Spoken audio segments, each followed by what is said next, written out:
দেখুন আমরা সদনাখালিতে এসছি, ঠিক আছে, সবাই আছি।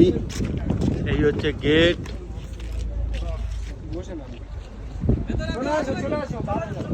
এই আমাদের বোট এখানে ওয়েট করবে আমাদের জন্য, এখানে জাল দিয়ে ঘেরা।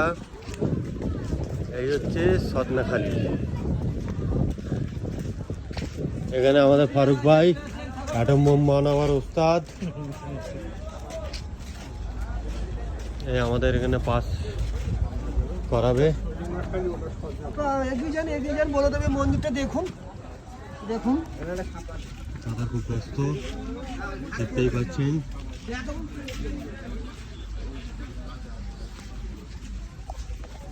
দেখুন এই জাহাজটা দেখুন। অ্যানাকোন্ডা শুটিং এ এইটা ইউজ করা হয়েছিল।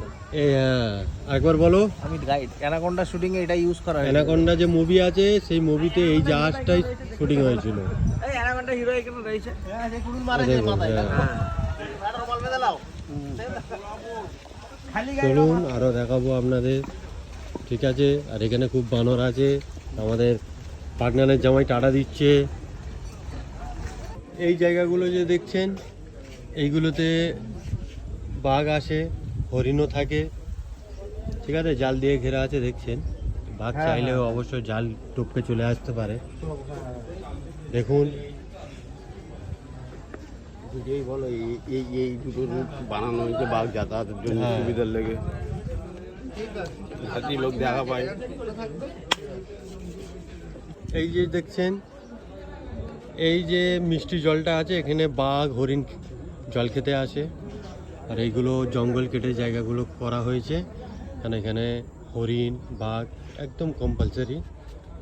কিন্তু আজকে নেই। খুব সুন্দর দৃশ্য, আপনারা অবশ্যই অবশ্যই আসতে চাইলে আসতে পারেন। আগেরবার এসেছিলাম, ওখানে দুটো হরিণ জল খাচ্ছিল।